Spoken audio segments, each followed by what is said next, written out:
दोस्तों, आज की इस गौतम बुद्धा मोटिवेशनल स्टोरी के जरिए हम आपको बताएंगे कि बुद्ध के नजरिए से हमारी जिंदगी की कीमत क्या है। हम में से बहुत से लोग अपनी जिंदगी की वैल्यू नहीं समझते और अपने जीवन को ऐसी चीजों में बर्बाद कर देते हैं जिनसे हमारा नुकसान ही होता है। कुछ लोग अपनी जिंदगी शराब के पीछे बर्बाद कर देते हैं, तो कुछ लड़कियों के चक्कर में और कुछ अपनी सारी जिंदगी पैसा पैसा करके बर्बाद कर देते हैं। आज की इस बुद्धा स्टोरी के जरिए आप जानेंगे कि हमारी जिंदगी कितनी कीमती है और हमें अपनी इस कीमती जिंदगी को किस तरह जीना चाहिए। एक बार की बात है, गौतम बुद्ध अपने शिष्यों को जिंदगी से जुड़ी अच्छी बुरी चीजों का ज्ञान दे रहे थे। सभी शिष्य उनकी बातों को बहुत ध्यान से सुन रहे थे। उन सभी में एक शिष्य ऐसा था जिसे प्रश्न पूछने की बहुत आदत थी। वो उठकर गौतम बुद्ध के पास गया और उनसे बोला, आप हमें जिंदगी के बारे में जो कुछ सिखा रहे हैं उस सब का क्या फायदा, क्योंकि हम में से बहुत से बच्चों को ये भी नहीं पता कि हमारे जीवन का मूल्य क्या है और ये जीवन हमारे लिए कितना कीमती है। पहले आप हमें ये बताइए कि इस जीवन का मूल्य क्या है। अपने शिष्य की बात सुनकर गौतम बुद्ध अपने कक्ष में गए और एक चमकता हुआ पत्थर का टुकड़ा लेकर आए। वो टुकड़ा उन्होंने अपने शिष्य को दिया और बोले, मैं तुम्हें इस जीवन का मूल्य तब बताऊंगा जब तुम इस पत्थर का सही मूल्य पता लगा कर आओगे। साथ ही ये ध्यान रखना कि तुम्हें ये पत्थर का टुकड़ा किसी को बेचना नहीं है।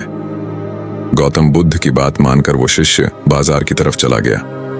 बाजार में सबसे पहले उसकी नजर एक फल बेचने वाले पर पड़ी और उसने वो पत्थर उस फल वाले को दिखाया और बोला, इस पत्थर के बदले आप मुझे कितने फल दे सकते हो? फल वाला बोला, ये पत्थर कुछ खास तो नहीं है, लेकिन फिर भी इसके बदले में तुम्हें 10 केले दे सकता हूं। वो शिष्य उस पत्थर को लेकर आगे चला गया। फिर उसे एक सब्जी वाला मिला। शिष्य ने उस सब्जी वाले से उस पत्थर की कीमत पूछी। सब्जी वाले ने उस पत्थर को ध्यान से देखा और बोला, इस पत्थर की कीमत के बदले में तुम्हें ज्यादा से ज्यादा एक बोरी भरकर सब्जियां दे सकता हूं।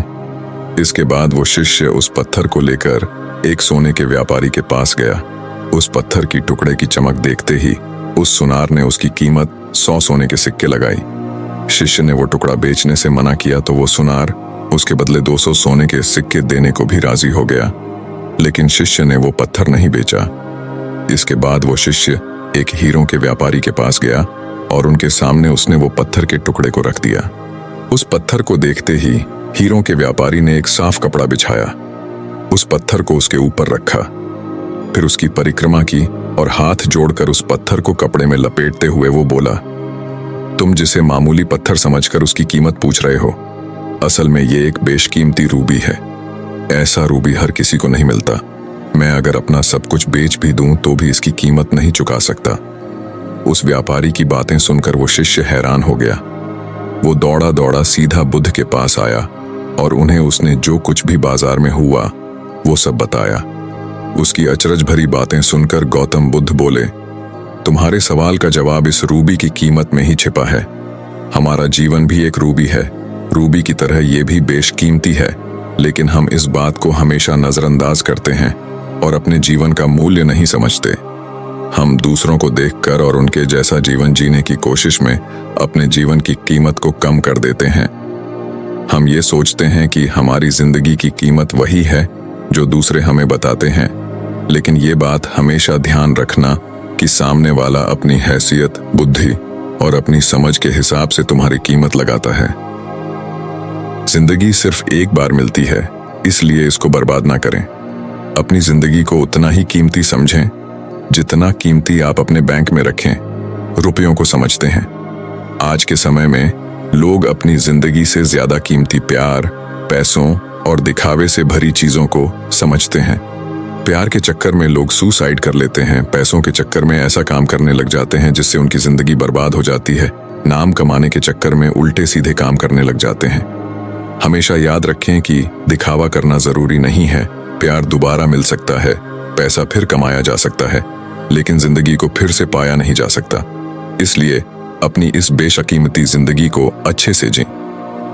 हर पल का आनंद लें। कभी ये ना सोचें कि आप इस दुनिया में किसी काम के नहीं हैं, न कभी ये सोचें कि आपकी जिंदगी व्यर्थ है। आपके होने या ना होने से कुछ फर्क नहीं पड़ता। जब भी ऐसे नेगेटिव विचार आपके मन में आए तो खुद को बस ये याद दिलाएं कि जीवन एक रूबी है और ये बेशकीमती है। अक्सर हम दूसरे की खूबियों को देखकर अपनी खूबियों पर शक करने लगते हैं। हमें लगता है कि दूसरों में हमसे ज्यादा खूबियां हैं और हम इस दुनिया में बस ऐसे वैसे ही हैं। जब हम अपनी तुलना दूसरों से करने लगते हैं या फिर दूसरों की जिंदगी की अच्छी चीजें देखकर खुद की जिंदगी को बेकार समझने लगते हैं, ऐसा करके हम अपनी ही नजरों में अपनी वैल्यू गिरा देते हैं। जब हम ऐसा करते हैं तो हमारा कॉन्फिडेंस कम हो जाता है। हम खुद को एक नकारा और हारा हुआ इंसान समझने लगते हैं। हम ये सोचने लगते हैं कि हम अपनी जिंदगी में बेकार की ही चीजें कर रहे हैं और जो दूसरे कर रहे हैं वही सही है। आज की मोटिवेशन स्टोरी आपको सिखाएगी कि इस दुनिया सबकी कुछ ना कुछ वैल्यू है। ना ही किसी की जिंदगी बेकार है और ना ही कोई व्यक्ति। ये मोटिवेशनल कहानी आपको खुद की वैल्यू करना सिखाएगी। ये कहानी है एक समुराई की जो कि अपने शौर्य, पराक्रम, निष्ठा, अनुशासन और साहस के लिए जाना जाता था। उस समुराई ने बहुत सारे युद्धों में विजय पाई थी। एक दिन उस समुराई की मुलाकात एक सन्यासी से हुई। वो सन्यासी उस समय ध्यान में बैठे थे। जब वो अपने ध्यान से उठे तो समुराई उनके पास गया और बोला, अपनी जवानी में मैंने बहुत सारी लड़ाइयाँ जीती, बहुत लोगों की मदद भी करी। जब भी मुझसे हो सका मैंने लोगों को के लिए कुछ ना कुछ अच्छा ही किया। लेकिन अब जब मेरी उम्र हो चुकी है तो मुझे अपने अंदर बहुत सी कमियां नजर आती हैं। मैं खुद को छोटा समझने लगा हूँ। मैं जब दूसरे लोगों को देखता हूँ तो लगता है कि इनके सामने मैं कुछ हूँ ही नहीं और मैंने अब तक जो किया उसकी कोई वैल्यू ही नहीं है। दूसरों को देखकर मुझे लगता है कि मेरी खुद की कोई वैल्यू ही नहीं है। समुराई की बात सुनकर वो सन्यासी बोले, तुम थोड़ा देर इंतजार करो, मुझसे मिलने और भी कई लोग आए हैं। मैं पहले उनकी समस्या सुन लेता हूँ, उसके बाद तुम्हें तुम्हारी समस्या का समाधान देता हूँ। ऐसा कहकर वो चले गए। समुराई उनका इंतजार करता रहा और इंतजार करते करते दिन से रात हो गई।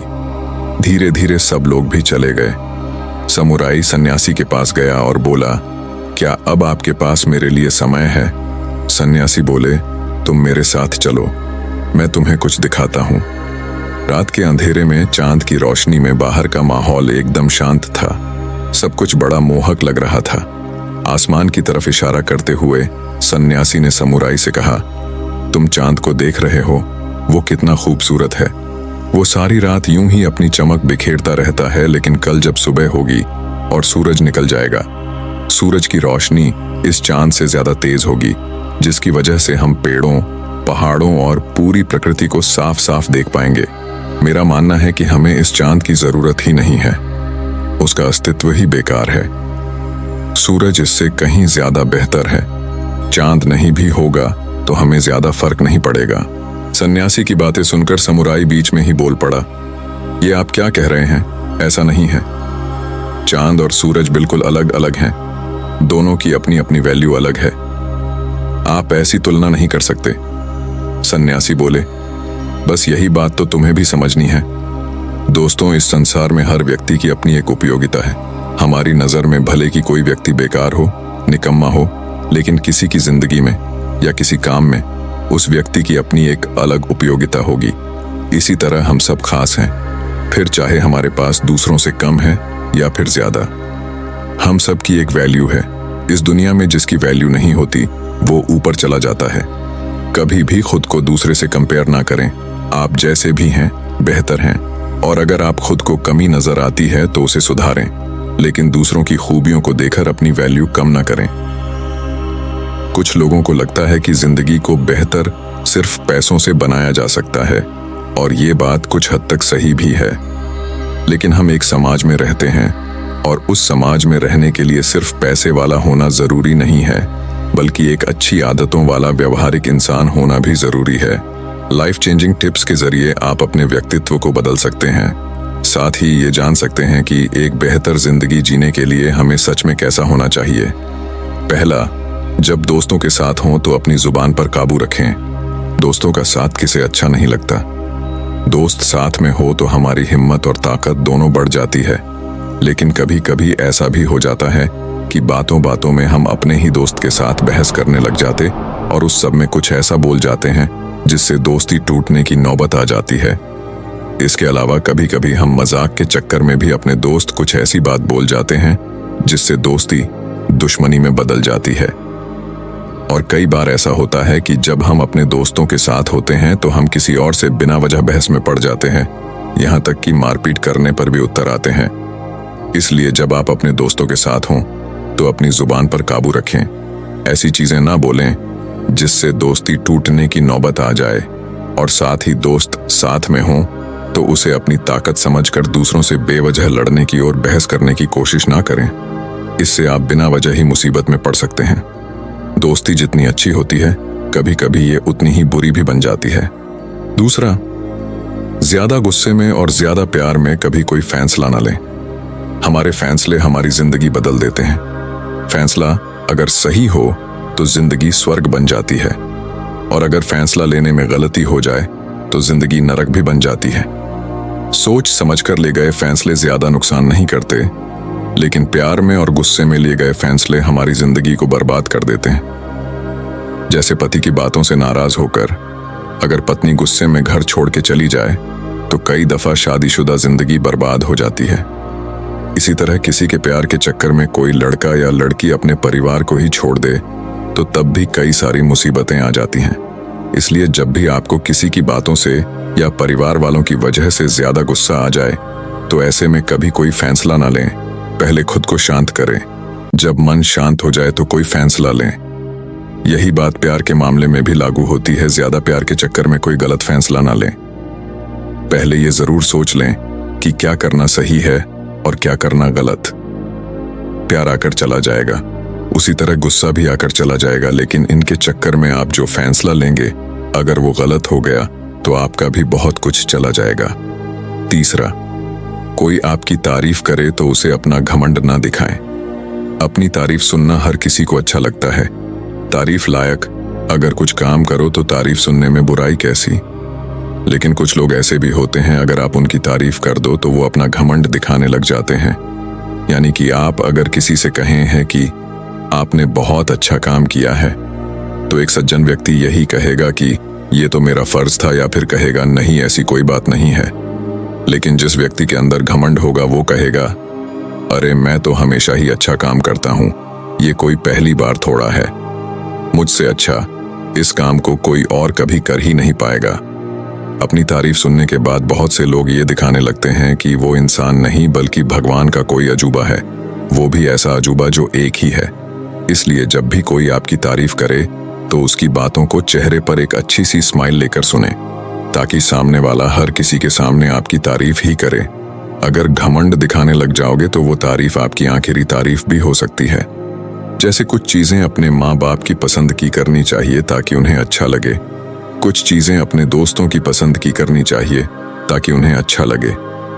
अपनी पसंद की चीज के लिए जिद ना करें। कभी कभी दूसरों की पसंद की चीजें करना भी जरूरी है। ऐसा करने से कुछ नया अनुभव करने का मौका मिलता है और हर किसी को खुशियां भी मिलती हैं। उम्मीद करता हूं कि आपको ये वीडियो पसंद आया होगा, और ऐसी ही वीडियो के लिए चैनल को सब्सक्राइब करें।